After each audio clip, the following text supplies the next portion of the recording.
Hey guys, I'm Andrew McComb and welcome to Web3 TV. In today's video, I'm with Justin Lakay, the Commissioner of the Omniverse Sports League, and we're going to discuss some business use case examples of the types of sports and athletes that make up the 130 plus athletes and esport gamers in 31 countries of the Omniverse Sports League, and how it's helping them to get a historic shot at fully realizing their sports and economic potential. But before we do, make sure you register to watch every episode of Web3 TV here, where we share inspiring stories of all things Web3, making a difference to the world. All sorted? Okay, let's go and meet Justin.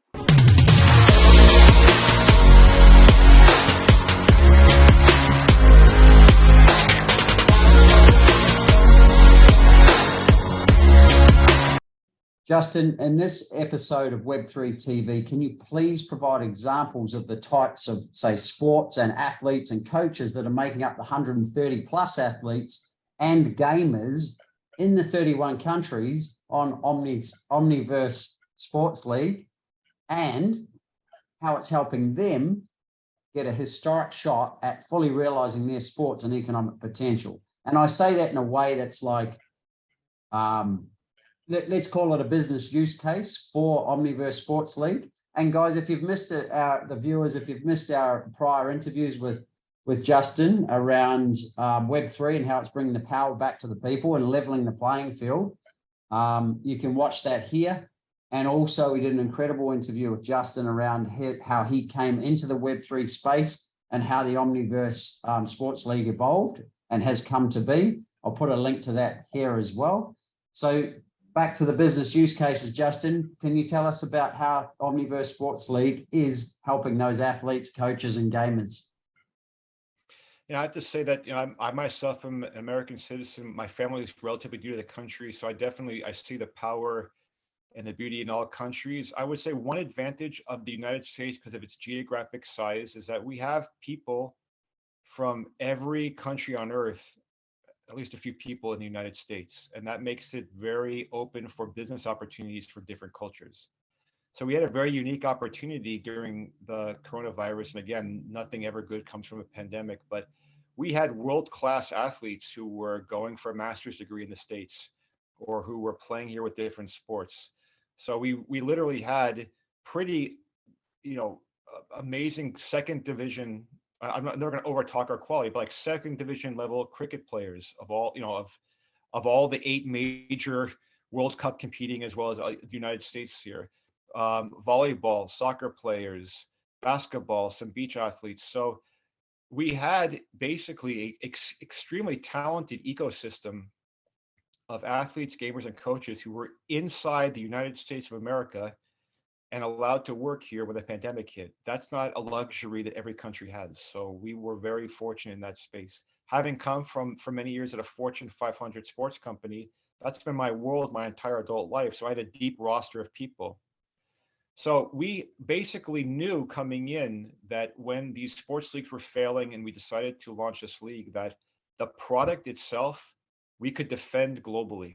We were not going to overtalk ourselves and we're not going to mouth off to the top people, but we have names of athletes that have competed in the Olympics or world championships in their countries, so we had resumes especially for the low cost it is to come see our talent, because a lot of times we will play in beautiful ocean beaches where people can come for free, or so we had a great product. The same with the coaches. A lot of them were teaching master's degree classes or in sports teams. And even the gaming community, which is a global, we had from institutional business side, e-gamers with ties to here. So the ecosystem was perfect for the fact, and then the demand was there because many of these leagues went bankrupt. So the first use case was, we can get you back to a league, but by the way, it's going to be different. And for all the reasons why the league failed in the pandemic, like the single point of failure, like lockdown, or the company went bankrupt, or you love the sport so much, you love volleyball so much, but the league decided to spend their money all on marketing. All the yeah buts we could defend, both from the business operational side by keeping costs down, but also on the technology side, because we said, look, you're not going to get rich off of us, but we'll tell you how to get rich. We won't hold you back.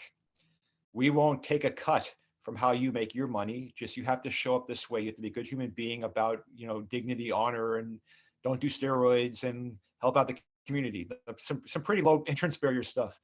But that area, and then having the venue, because all of us came from Fortune 500 levels, to know how to put on top leagues, how to get certified, how to have intellectual property be sanctioned in a way that we could move very fast. And to the credit of our government, and for the record, I'm not a member of a political party. I like to work with folks, but the United States government, for their credit in this particular time, was very progressive and how they allowed for licenses and intellectual property moving fast. I think because they realized with the pandemic, we didn't have a lot of options to slow down business. So it was a right place, right time. So the business case was amplify the talent already there, but use the Web3 decentralized paradigm to say we're going to be about common opportunity, but decentralized ways of making money. But we're going to create a business acumen to help our athletes, coaches, and gamers be successful, rather than just say, go off on your own and get a job. And those were the nuances of the use case that really had us be successful. So let's back the truck up slightly for the viewers that haven't watched the interview about, how you came to be in Web3 and Omniverse. What is Omniverse from how is it different to a traditional sports league? Great question. So let's even take, real world examples today. In the traditional older business model, you would have a sports team. So like you'd have your favorite Sydney sports team, and they would have their brand, and there would be league rules about who you can sign and how much they could be paid and where they could play. And then they have to only play for your team. And by the way, that's true for just about everywhere at Bundesliga, Germany, and everywhere else. And then they may have a digital department that might have an online store or sell some things. And they may even license the likeness of that league to a video game place. But really, there are so many areas where basically you are restricted to those paradigms. And legally, if you go out of that, you get sued and lose your money. In an Omniverse model, you may have the same flavors, but the back end's different. So you have a sports team, we have a brand, we are sanctioned, we're certified, we have amazing athletes, beautiful venues. But we actually express ourselves as a league also in the Web3 metaverse gaming side of it. So we are one ecosystem. We have the real world flavor of our cricket team, the Beaverton Batshaws, 3-time Nike champions, by the way, proud to say.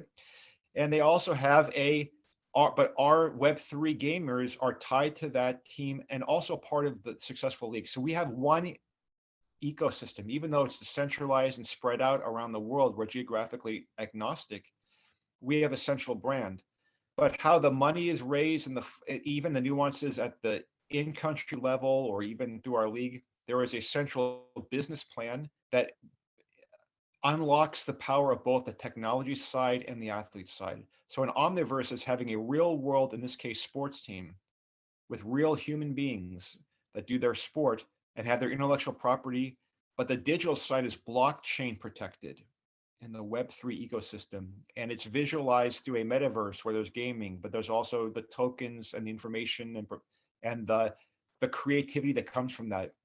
But in a single planned season where we have a methodical schedule that we try to compete for championships, and we collect that data and we publish that data, and that common story is the Omniverse.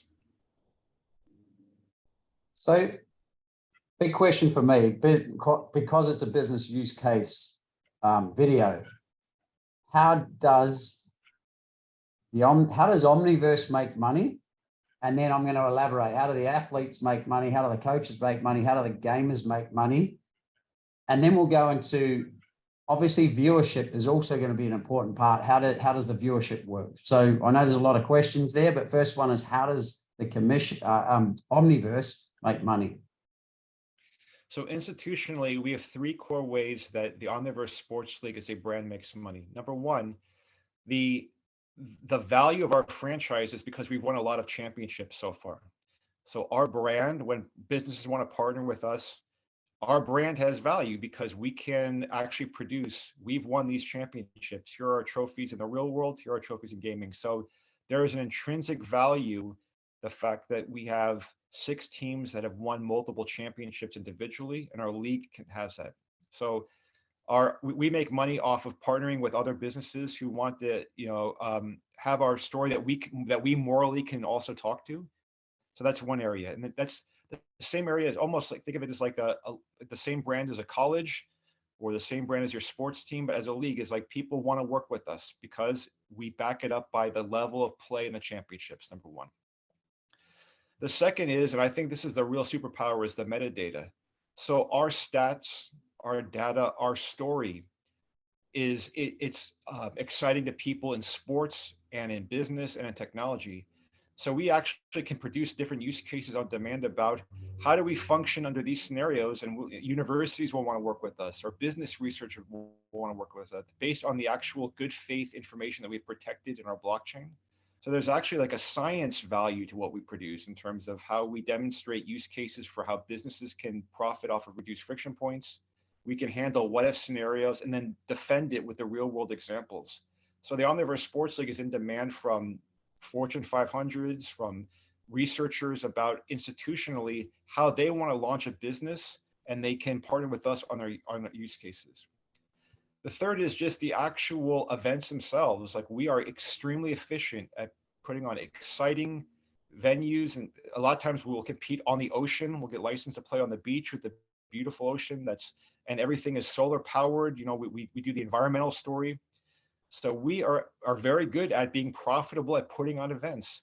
The same thing with our gamers. We try to have as much gaming happen at events as possible. Of course, we're a global organization. But when people say, like, wow, you're using a solar recharger on a $70 phone and you're actually competing on the Web3, like, people pay to see that because they feel that they're part of a movement. So a lot of times a young league actually goes bankrupt in debt, just renting an arena, and so that they can have a nice photo op.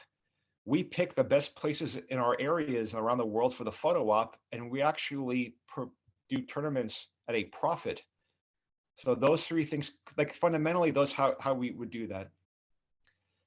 The athletes themselves, for the most part, aside from whatever at the in-country level that they make, we help them on their own create their own likenesses, whether it's they want to have their own NFTs, which is a way of digital art in Web3, non-fungible tokens.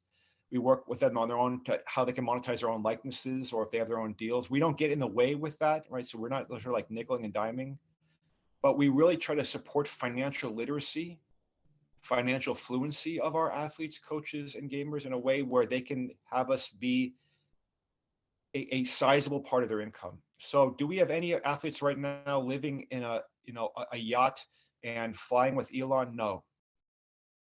But we have a lot of athletes that can have their own place and decide when they're going to compete. And they didn't have that before. We have a lot of athletes that can open up their own sports training camps, or can evangelize their sports, or play in 2 or 3 leagues. And that wasn't offered before. So we're comfortable as a minor league being true to who we are and who we're not. But at the same time, we don't limit ourselves to this is who we're going to be the midway of the decade or the end of the decade. Right now, it's about sustaining this and growing additional athletes.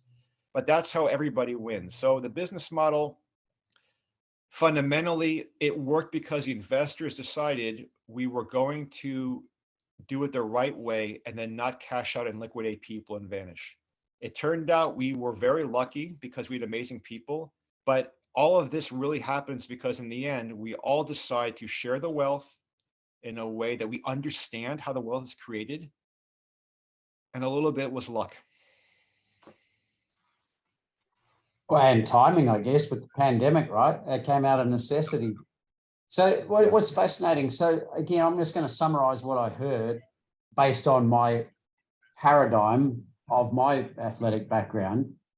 So the summary is, and it's probably better asked in a question, is do the athletes get paid in prize money or sponsorship, or is it you teaching them how to have better business acumen and they go out and sell their own NFTs and create their own training programs for, coaching, etc.? Or is it a combination of all of those and or other things as well as share? And when you mention investors, are they sponsors or are they investors in the the league as a whole that the athletes share in, or that's sort of me coming from my paradigm. So just to be clear for the audience and for the viewers. I think it's all the above. We are heavily driven by the physical location or the legal jurisdiction of the tournament as to sort of how that happens, because we're all on the up and up. But what I would say is that fundamentally, from an investor perspective, we made kind of a moral decision. We were going to put some money down on the league, and then we believe that the value of this league in itself will be many times many-fold. So rather than sort of us getting paid by siphoning off sponsorships or by siphoning off money, it's more of, we believe that we have an asset that will be a world-class asset the middle of this decade, and that will be worth many times of our investment, and we're cool with that. At the athlete level, depends on the jurisdiction as to whether there's sponsors, whether there are actual, some tournaments that we enter that are globally sanctioned, the winning teams get that prize money, and or we help the athletes. So it's not, the athletes generally are not salaried by the league, because that adds a complexity when you're a multinational corporation. But at the same time, what's refreshing is whenever there is prize money, I don't get a dime. So it's sort of like my job is to create a culture of world championships and to have a standard for us to win titles.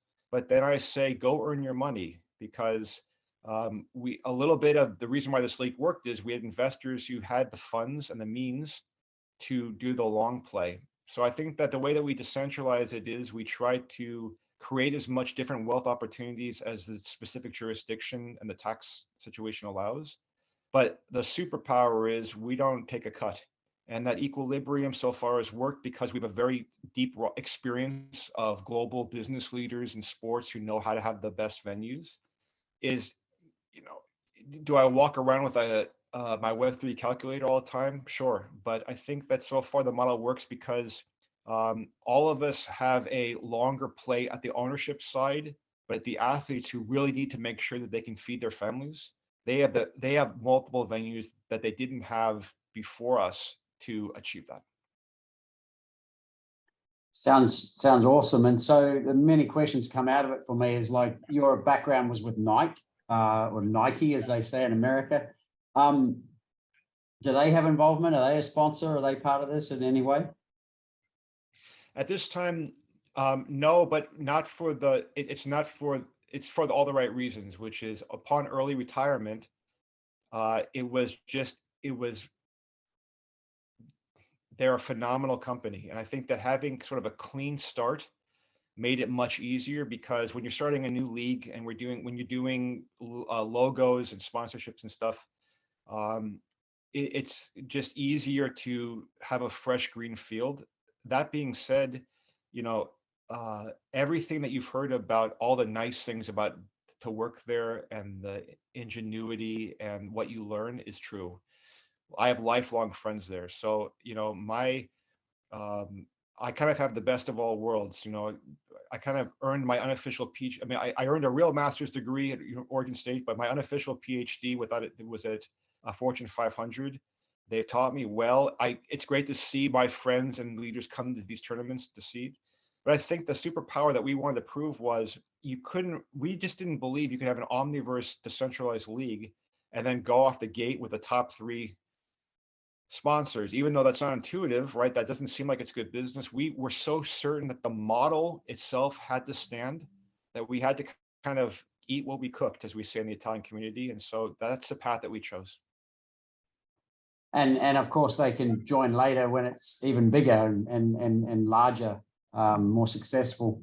The other thing is, obviously you've got great connections through your business background. You indirectly mentioned there's some pretty smart people behind it. You're the commissioner, but what types of people are in the background as part of the league? What's funny is on paper, we are very diverse in terms of both the countries and philosophies, but there's a common sense of whether we have a couple of artists, we have some athletes, we have computer scientists, and entrepreneurs, but we all have a common passion, which is we believe that if you democratize a good business model, like if you have a very strong business model that can stand the test of challenges of time, and you share the wealth, we all believe that in fact you can make more money and feel good about it. So I think that, when you look at our board, you would say like, wow, like, you have a couple of athletes and then some painters and then some bankers, and that's sort of an interesting mix. But the DNA of that is we believe that the fundamental old paradigm of business is incorrect, which is I need to steal from you to be rich, or I need to hold you back to be successful. We think that that's barbaric and wrong. And we don't also think that saying things like democratizing opportunity I don't think that makes me a weak person. I think that actually makes me a pretty shrewd business owner. I don't think anyone accuses me of being a pushover, but I just believe fundamentally if people want to work with me and if they understand the model and I put out a product, they will choose to stay with me and not go somewhere else, or they'll choose to stay with me and go with someone else. And I'm cool with that. So I think that that's really where the eclectic mix of our board comes in, because even though we all came from like a large Fortune 500 sports company, our life stories are very different, but that common fabric about the sooner that people have a fair chance to have their best selves, we believe our business model is better than our competition. But I don't need to steal from you to prove it. Yeah, I think that's really important for other businesses that are out there who maybe are thinking in the win-lose model. And I think we will get to that as a separate question in a minute, because one thing that's also of interest to me is the gaming side of this. So you mentioned, like, do the gamers, they don't need to come to a tournament, they could be based anywhere in the world, but do you put on separate tournaments for gaming only that's relevant to each of the sports teams, or how does that side of it work?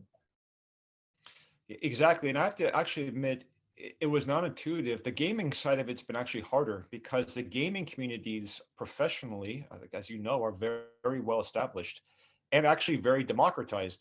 I would argue that professional gaming leagues, country for country, have a lower entrance barrier than professional sports leagues. So that was a little bit of a hard thing to say. To be very clear, yes, right now, those gamers will organize metaverse gaming of those different sports, and usually it's every 6 weeks they'll come back to us with a schedule. We'll decide if it's sort of the right brand. The challenge that we've had so far is, ironically, the graphics for Web2 or traditional video games currently is better than most metaverse, because the blockchain side of it, when you're doing different devices, is not as sexy. So it's the hardest part, or the biggest call to action for my league the next 18 months is we want to be able to stream the video game side of it and be as competitive. And there's been some misses from large companies, which I won't name, but they've released their stuff that looks very unimpressive. So we've been it's a little bit more underground than we would want to be, because we think that's where the new monetization comes. But yes, so for example, all of our gamers are actually professional in other gaming leagues. They've been very excited though about a business model where they could be owners, right, of a league and of ownership.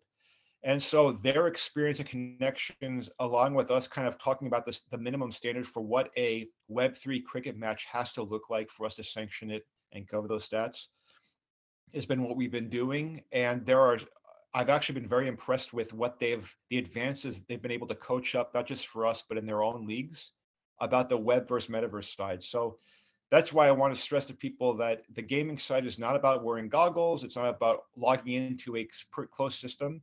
It actually is being driven by, as we say in the Italian community, the street.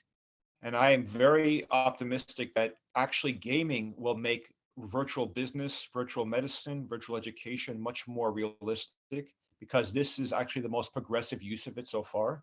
But right now it's an equilibrium of the gamers will propose talking to other gamers around the world about, hey, we're going to have 3 cricket tournaments over the next weeks, Justin. Here's how we're going to report the stats. Here's a minimum viable for the quality of it. And then if we sign off, then we're good to go. And then they report back on the stats. We publish those stats. And then many of them get to claim points or credits in their own leagues for kind of doing a community. So everybody wins. So do you, Well, first things first is I'm not familiar 100% with all the gaming and how they make money, but how do they make money? But then do you also then have to create a specific game as a developer for them to play on that date that they set that tournament? Yeah, this goes back to how this business model gives us leverage we could never have in the old model. So in the old model, I'd have to basically hire gamers and then have some private platform and then say like, please log in a 12-hour period because you're around the world and play this cricket match. The opposite was true. I went to gamers around the world and said like, hey, like we're a real big league and we have a nice resume and you can have a chance to change the world. So come back to us. What platforms can you have a cricket match? Here's what, here are the minimum stuff we need to have from innings and overs. Here's the minimum we have to have for stats. Here's the minimum we have to have for quality. Here's our roadmap. For the most part, they make money on their own reputation. Most of these phenomenal talent have their huge social media outlets. They do their own NFTs, their own tokenization. They get street cred for being the leaders of this space, and how they make their money is great. But they've actually come back to us with, hey, we have a couple of buddies in New Zealand, South Africa, Sri Lanka, and India. We've designed this platform. We're going to game. Here's the minimum stuff. We're going to go. Justin, will you certify us? We take a look at it and they go. So that's the amazing thing was we didn't create the platform. We set the standard. We shared the business rationale. We shared the venue for collecting the data, the stats, so that we can have that be part of our brand. But this is a case where the ecosystem came back to us with the how. And this is where the real unlock, the real superpower is realized. Have you spoken to some of the large cricket, and we're using cricket as the example, but organizations around the world to create gaming tournaments relevant to games that are going on, like the Ashes or whatever, or is that already being done? So I think in the cricket example, I mean, both at the international, at the World Cup level, right, and national level, you're seeing nice inroads there because a lot of those countries are very progressive in Web3. I want to be careful not to name drop because I want them to choose it, but one of my mentors who's back in Australia was a huge part of the US cricket movement when I was a young man. And so we talk often about sort of, the inroads to offer their cricket. I have many of my mates that are both gamers who work in Perth and Sydney who have deep, cricket and swimming and other like sports ties. So I would say in what we do in good faith is we democratize what we know. We don't try to sort of like, we would be very foolish to kind of try to make a play with Australia cricket because of the high level of quality. But we do share what we know. We get a lot of support. I would say Australia's been very progressive inside of like sharing our wins. But I think we're the little brother in that space. So our play is to share what we know, earn trust, show a good product, because our belief is that just how the United States has second division teams here is, I think, pretty in short order. If I'm in Australia or New Zealand, my question now is, why don't I have a developmental league in the United States?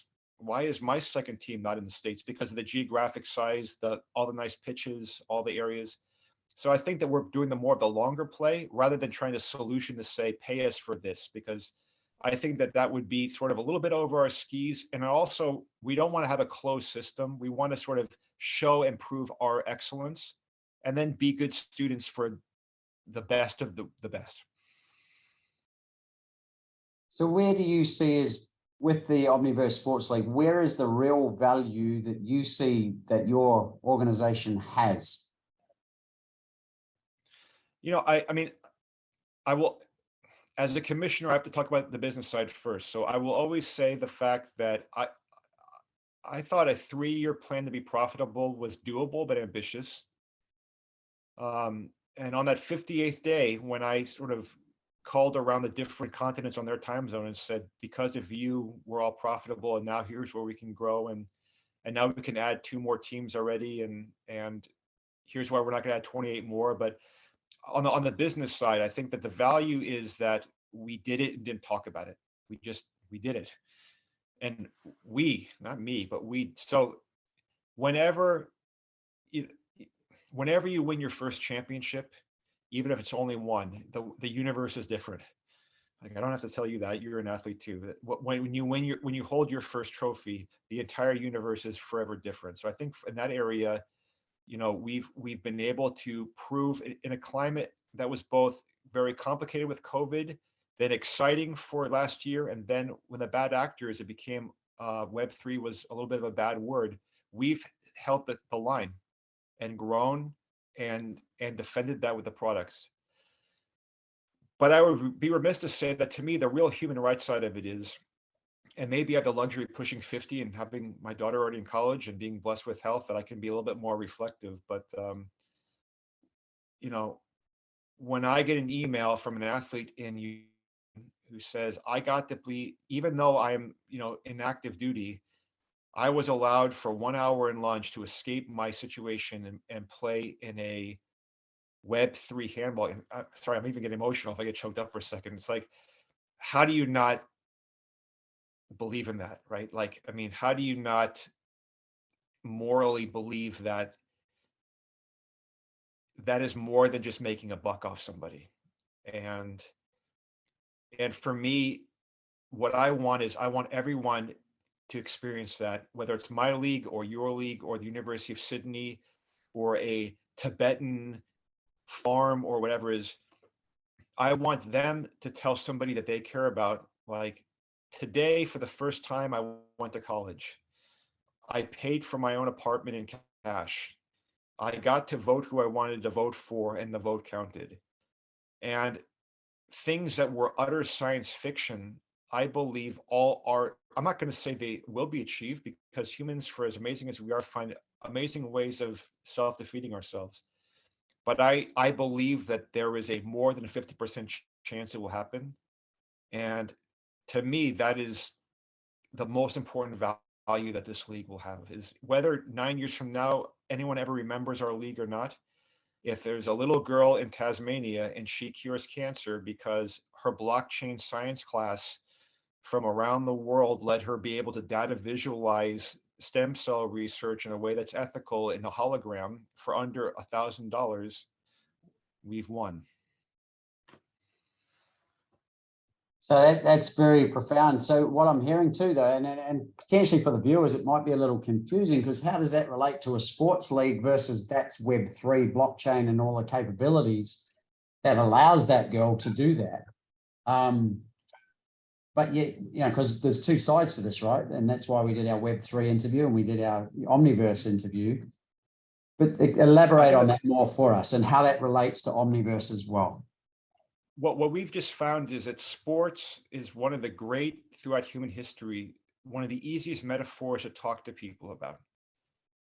That even at the Olympics, when you have countries that are stopping armed conflict for 14 days to compete, when you talk about how to actually grow a business through sport, and you say things like, we have 10 athletes, we have rules, we have 4 tournaments, we have to make sure that there's health standards, we make money this way, you could be as far apart in any other ideological way as possible. You could be at war with each other. But that analogy about that cricket match, that soccer, the football soccer match, that surfing contest, anyone can sort of quickly relate to that. That's the superpower of the Omniverse Sports League, is it brings people together who would normally be warring with people. Like, we have a handball team, we have starting players from Israel and Saudi Arabia. How often do you think that they would hang out in the Middle East? So the fact that not only are they great team members, but they work together to win championships, that is a powerful story to show, to tell. And from there, as a brand, we can then also, in terms of our partnerships in all walks of business who want to partner with us and sponsor with us or want to support our athletes, it becomes an open tent, because they're not like, well, that sport's not really big in my country. Yeah, but trophies are, and happy people are, and stats are. So that becomes the great sort of opening business opportunity from a use case perspective. Yeah, and you mentioned earlier about that information was a key component of Omniverse.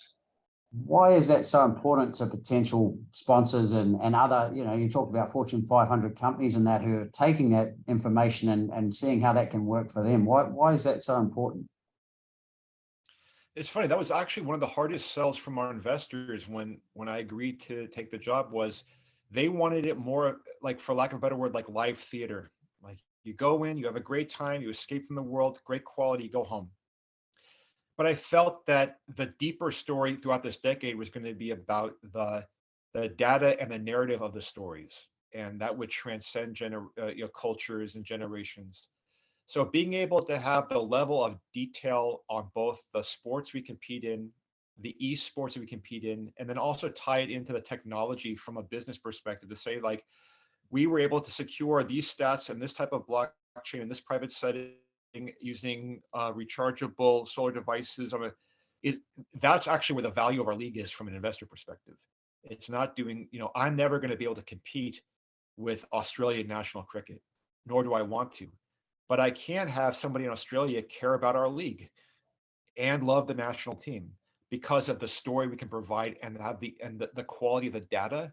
Not only on the, so for the fan, it's about the data about what his favorite athlete did or how the team did. But for the larger league, it's about being able to show how timestamp proving of scores actually settled the difference rather than having two teams say one cheated. Being able to have athletes being able to have their story and records be certified rather than worrying about it being, because we're decentralized, oh, you didn't hit that many sixes and fours. That's the superpower of it. It's a lot of work, but that actually was the real value of the Web3 part of it. Was we're not just a performance league, we are actually in many ways superior pound for pound. I'm not talking over my skis about talking that we're better than the national team to these things, but we have a level of fan experience over the long play that many leagues don't offer, and that is our differentiation.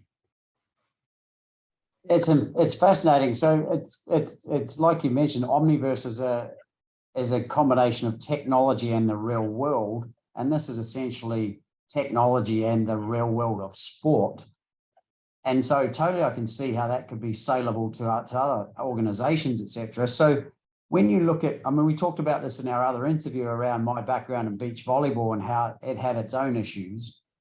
But if we use them now as a business use case based on your case, what could you say they could do differently to get a better outcome for the athletes, for the coaches, for the sport itself on a global scale using Web3 as their tool?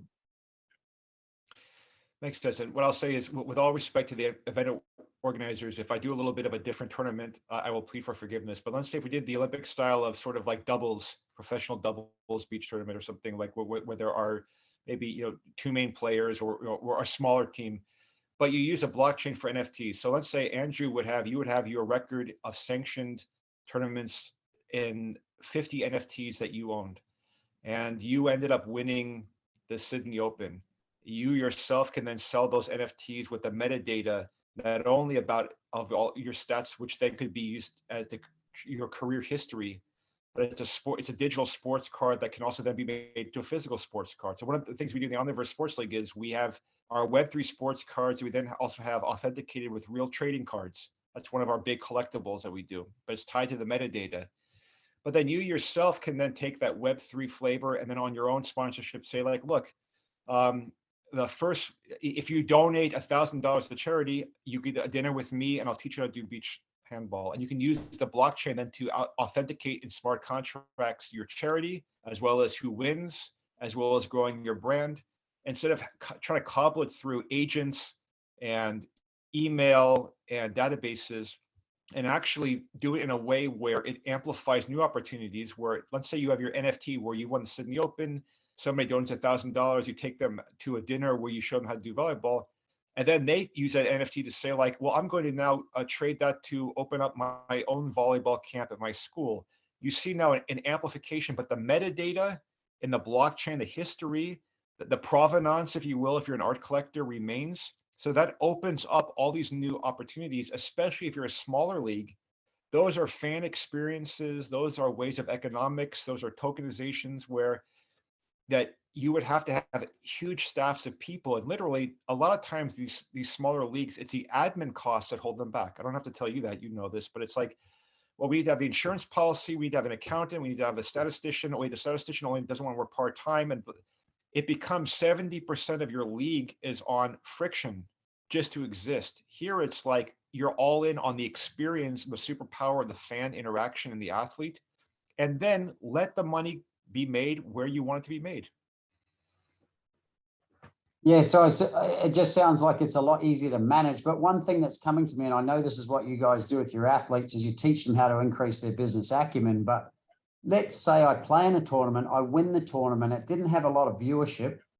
Does the onus then fall on me to then have to market that NFT, et cetera, to raise its value, that people want to then invest in it and then go out for dinner with me? Or what are your thoughts on that one? That makes sense. I think that, there's a two-part side. What I would do is in this like specific use cases, I would, restream the event multiple times and say to, and market to people that we're going to randomly award an NFT to every 750th viewer. And that NFT will be good for a gift certificate at your local restaurant. But don't worry, you can just use the NFT and that will be automatically credited already with the restaurant, right? Or another example is you could basically then say something like, you can create NFTs out of the streaming event, meaning you could say something like, we'll do a live interview with one of the people watching it, even though it was 9 days later. And we're going to, do some streaming marketing event. And we're going to give you the fan tokens that are worth $100 of credit to buy a t-shirt of the beach volleyball league. You're creating micro economies in a macroeconomic model where you're basically almost saying things like you're almost agnostic to the event being live or not, or was it well attended or not.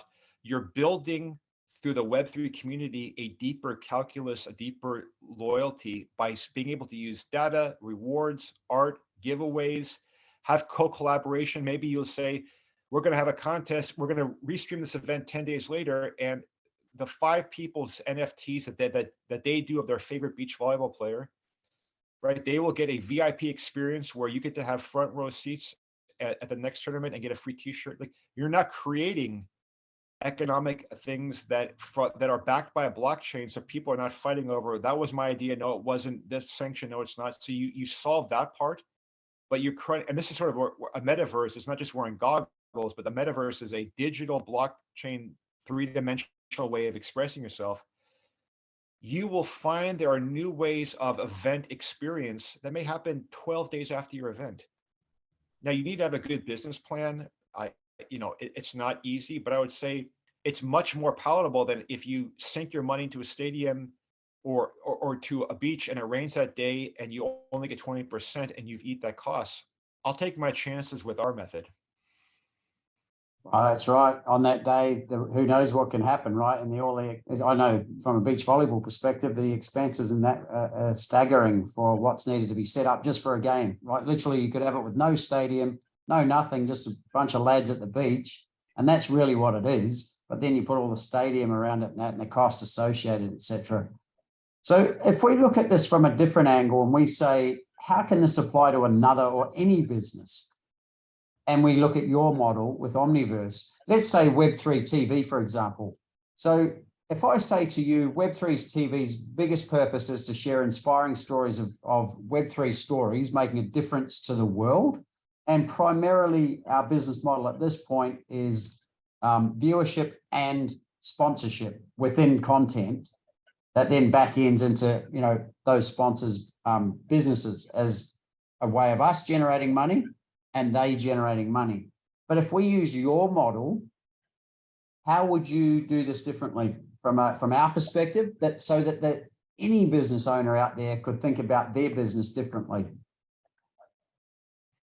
Yeah, so I mean, what I would say is you have all of the recipe for, massively achieving your goals. What I would basically start off with is pick some, easy use private blockchain that folks can join in on and actually demystify it. So start building some initial tokens, start building out some use cases, get people to actually, even if you pick the public metaverse, actually talk it through in real time, because I think your first superpower is you demystify, right? So I would say for the first thing for Web3 TV is basically say like, please don't watch Web3 TV on a Web2 analog system that you never touch blockchain. So let's get messy together, safe space, number one. I think that the second thing that you should start to be confident is, having your Web3 TV coins where you're rewarding sponsors and rewarding people who watch, but you're also rewarding people who empower. So maybe you have an annual awards ceremony, which you say like, we'll give out $10,000 for the two best use cases of who helps human rights democratizing, but you're actually using the blockchain for them to submit the ideas, the blockchain for crowdsourcing voting. You're using the metaverse to experience what it is. So I would just say you're doing everything right, and really challenge people in real time to get messy with it. And because we have the confidence to know that we're not going to be perfect either, I think that being able to show the data safety, the tokenization, the co-innovation, and the different flavors of it is a great start. And also because Australia and New Zealand are progressive in many areas, like in the farming side, is get some farmers on there. Like, let's actually let's have a metaverse farmers market. Like, let's play to our strengths in Australia, New Zealand, Tasmania. I think that in itself, you're already doing what we did, which was we didn't reinvent the wheel, but we got people a common platform, and then we were willing to scale fast. And so how can we apply this to other businesses? Like I'm just thinking of, say, a bricks and mortar business. Is it applicable to them? And if so, say, I'm just thinking like, now you're talking farming, right? Let's talk, say, a butcher. How would a butcher use Web3 to be able to take their business to a whole new level? I would start, going back to playing your strengths. One of the biggest things I'll say for butchers in the States is knowing if there's an issue with the meat quickly. Oh no, wait, our meat is safe. So I would say institutionally, I would use blockchain on those friction points from like the basics, like my insurance policies are up to date and have the best things. I have smart contracts, not having to fight people if my shipments don't come in. I have the provenance of the meat that I'm butchering, so that if I have to ever defend quickly where it comes from, I know exactly where it comes from the day. My supply chain, there are ways to do upstream and downstream ordering that are streamlined. And so that's not on the butcher for him to solve it, but it's on the butcher to ask the hard questions upstream and downstream, like to get those people in the room. And then I would, be a little bit bold, have some tokenization, say something like, you know what, we're going to experiment. We're going to 5% of the sale we will accept in an altcoin. We'll accept these 3 altcoins. Take a little bit of chance. Make it be that if it goes in a direction that you don't like, you can survive it. But now you have people that are coming in with a wallet, which is a way that you would have your altcoins. That gets you on the board. Then I think from there you can scale for a larger supply chain. You can even have your own branding. You can even use it to be more progressive when you're lobbying government for more progressive tax laws based on the fact that, look, I butcher things very safely. I can defend everything. Like, you have levers to grow from. But what I would say is, I wouldn't use Web3 to add new things to your business. Use it to improve your business model first, because that's your strength, right? Like, and then, like, you don't ask a wicket keeper to become a bowler tomorrow, right? You say, be the best, be a better wicket keeper. But then you will be surprised with Web3, once you get the ecosystem involved, it will be unlocking opportunities where you can sort of be bold quickly without excessive amounts of risk. That's how I would start as a butcher.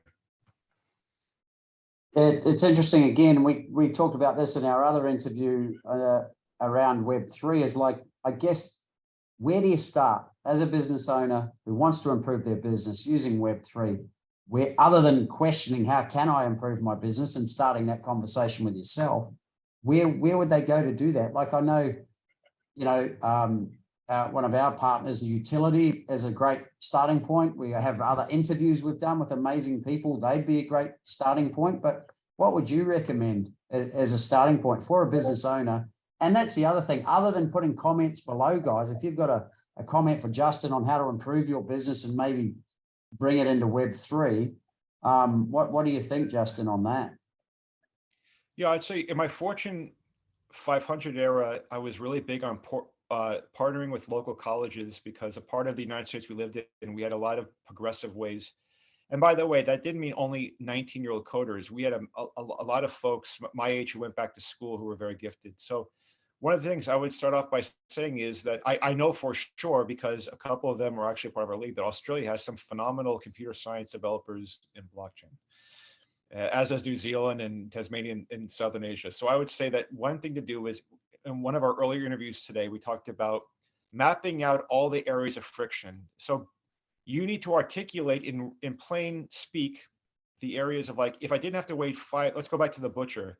It takes me 4 days to wait for the meat. I don't always know where it comes from. That makes me concerned. I sometimes have to throw away more meat because I need to play the odds safely. Then downstream, if I'm not open on Sundays and I happen to be of a faith where I want to be closed on Sunday. So I'm writing down all the things that make it harder for me to be successful. Write those things down. Then I would say go reach out to the local professor or dean of your local college that does computer science and say, how many master's degree students would like to do their project on making my bakery better? I'm pretty confident you won't be having to beg for people's business. You're helping the government, you're helping yourself.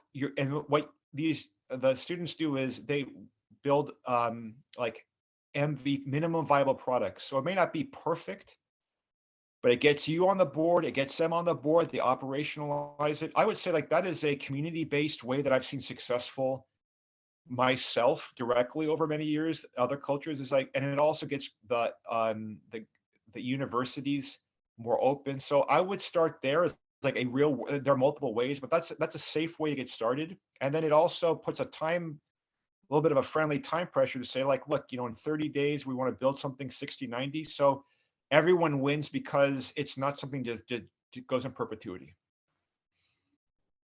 Yeah, I love the innovation there, Justin.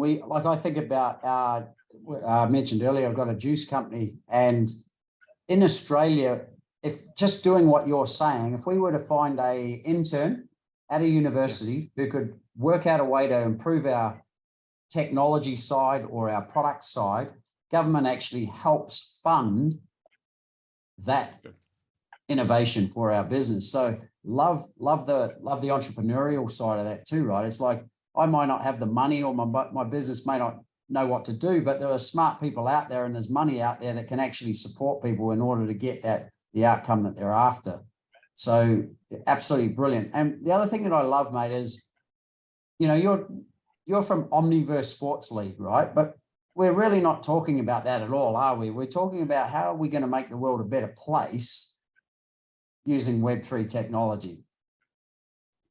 Yeah, mate. I mean, we're aligned, and I think that what you and I and Pete and others share is that the beauty is, in today's world of Web3, you can be wealthy, whatever that means to you, and a good human being. It's not either or anymore. And in the old days of 2 years ago, when dinosaurs roamed around the earth, that was the case. And even in the juice example, like, let's take a few steps more, which is, it's not just that the intern, she or he builds it for you, but then maybe you say, like, look, at that university, we want to have a contest for the 5 coolest pictures of NFTs you can make using our juice.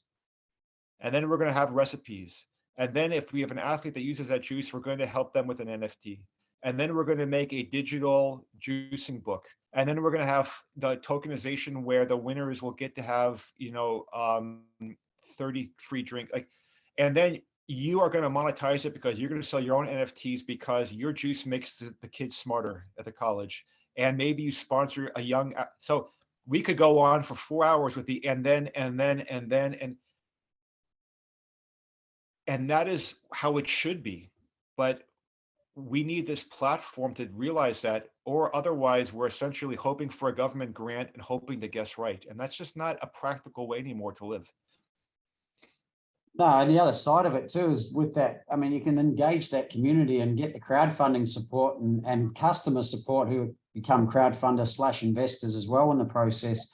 Again, all trackable, create a DAO that's related to it, and, everyone has their voting rights and everything else. So again, power of Web3. So again, guys, as a viewer, just incredible information from Justin. As I said, not all about Omniverse Sports League, but Omniverse Sports League is just a manifestation, I guess, of how you can use Web3 in your business, in your sporting organization, and I guess in your life. Justin, as you mentioned earlier, if you've got any comments for him or you've got any ideas on business or whatever, put them in the comments below. Justin said he's more than happy over time to check back in and give his thoughts. And Justin, I guess before we go, we've done some fantastic other interviews. And as I mentioned, you can watch those at web3tv.com.au. I'll put a link below for that as well. But do you have any other final thoughts for people out there in business or in life who want to use Web3 as a business use or become a business use case that's going to help them in business and or life? I know that this metaphor has been used before in different walks of life, but we are, if you look at human history over the last 3,000 years, there are, maybe 7 or 8 moments, like the invention of being able to print books with typesetting, like the Gutenberg Bible, the invention of electricity, the ability to have penicillin, clean water. There are really maybe 8 or 9 moments in history. We are that 10th moment. This decade will set the course. And I don't want to say how much time it is, because when you start talking those scales, it doesn't sound real. But what I will say is there are generations that will be born far than we could ever imagine that will refer to this decade the same way that we talked about the invention of the Gutenberg Bible, the same way we talked about how Socrates talked about human rights, the same way that Sumerians had ancient law. They'll say, do you know, back in the 2020s, that was the era when humanity didn't have to be under the thumb of people, like before you had to, that's how it'll be talked about. But with great change and opportunity, you have to dig deep and build a muscle and a stamina. So you'll be doing it right when you're tired. You'll be doing it right when you question, why don't I just, I'm just going to take that government grant and go home. You'll do it right when you're up at night because people believe in you so much around the world. And the weight of that is who am I? A kid who came from, the family that had nothing. Who am I to have that faith? But that is the price and the burden of putting a dent in the universe. So my call to action to you is, today, there's nothing special about me, but there is something special about you, but it's going to be really on you to put a dent in the universe. And I say, go for it. Yeah, so do I. It's going to be better for all of us. So Justin, as always, mate, huge gratitude to yourself. Everything you're doing in Web3, in the sporting space, and just for being you, mate. Really appreciate you coming on, and I'm sure we're going to have a long-term history, as we talked about earlier, and love to have you back on at any time. And obviously, viewers, if you've got other questions or ideas that you'd love for Justin to talk about, again, put them in the comments below. We'd love to, for us, it's just great content. We've got a wise man here who can answer that for us. So feel free, Justin, if you'd love to come back on and answer some of that too, it would be amazing. Be my honor, mate. Honor. Well, there it is, guys. I hope you enjoyed this Web3 TV episode. If you've got any questions, leave them in the comments below. And remember, if you'd like to watch every episode of Web3 TV, visit the link below or subscribe to our channel. And remember to hit the bell icon so that we can notify you every time a new episode is released. I'm Andrew McComb, and I look forward to sharing more inspiring Web3 TV episodes making a difference to the world. I'll see you soon.